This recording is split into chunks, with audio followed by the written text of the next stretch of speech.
Depuis quelques mois, je vous avoue que c'est un petit peu compliqué. Je pense que vous avez dû le voir avec le recul énorme que j'ai pris sur les réseaux. J'ai pas vraiment voulu en parler parce que j'ai pas envie de donner cette image de je parle tout le temps quand ça va pas. J'ai pas envie de me plaindre, j'ai envie de vous montrer que le côté positif. C'est pour ça que sur Snap, je snappais beaucoup moins. Et comme je vous ai dit, c'est vrai que c'était une période très compliquée pour moi. Il y a eu vraiment tout qui s'est mélangé psychologiquement.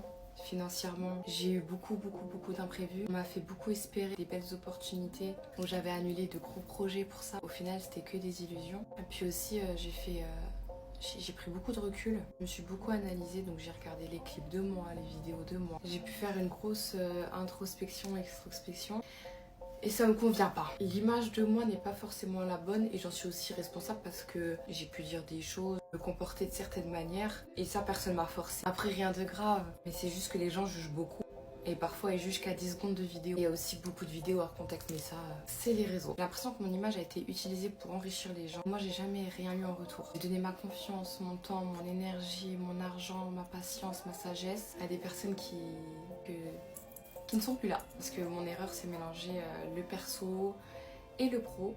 Parce que des fois, j'espère aussi de l'amitié, pas forcément que de l'intérêt. Au milieu de tout ça, j'ai eu aussi une très grosse trahison qui m'a sali profondément en tant que femme. Et à ça, mon adresse qui a pour la énième fois fuité. Cette fois-ci, moi je réagis plus, j'ignore, je ne calcule plus. On a beau me menacer, me demander une rançon, de parler de mon passé parce qu'on sait très bien que je suis très vulnérable à ça, les séquestrations, etc. pour me faire peur. Allez-y, faites ce que vous avez à faire. Moi c'est bon, vivre dans l'angoisse comme ça tout le temps, c'est plus possible. Si demain il se passe quelque chose, on saura parce que j'ai prévenu. Et à ça, c'est ajouter un vandalisme de ma fibre. J'ai plus d'internet, j'ai plus rien et ça fait des mois que ça dure, donc la raison pour laquelle je stream plus depuis plus d'un mois. Vous savez que pour quelqu'un comme moi, quand tu perds ta connexion, surtout pour les lives, on m'arrache un bras. C'est mon travail, c'est aussi une passion, et qui dit travail dit forcément un impact énorme sur ton quotidien. Quand tu réalises que ta vie, elle dépend que de ça, c'est très dur.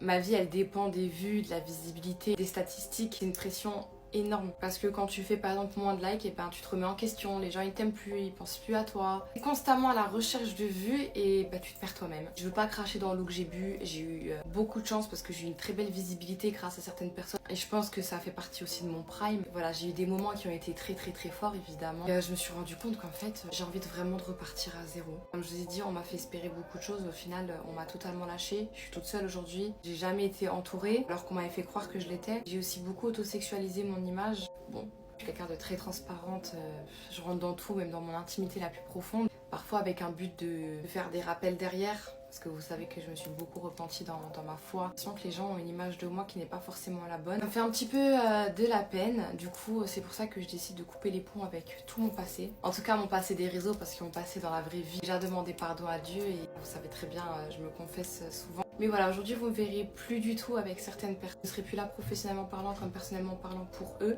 Parce qu'ils n'ont jamais su être là pour moi personnellement. C'est mon choix, c'est beaucoup mieux comme ça. Je suis très reconnaissante de ce que j'ai pu découvrir grâce à certaines personnes, mais je veux plus me mélanger à n'importe qui. J'ai envie de fréquenter que des personnes qui m'aident à me tirer vers le haut, pas de personnes qui me tirent vers le bas pour se hisser eux tout seuls. Donc je repars seule, mais plus lucide que jamais. Aussi ma foi, je dis pas que je vais devenir une nonne, mais je me suis rendu compte que voilà, j'ai pas envie de me mélanger avec des personnes qui n'ont pas forcément les mêmes valeurs que moi. J'ai envie que vous découvriez cette Emma Zougla.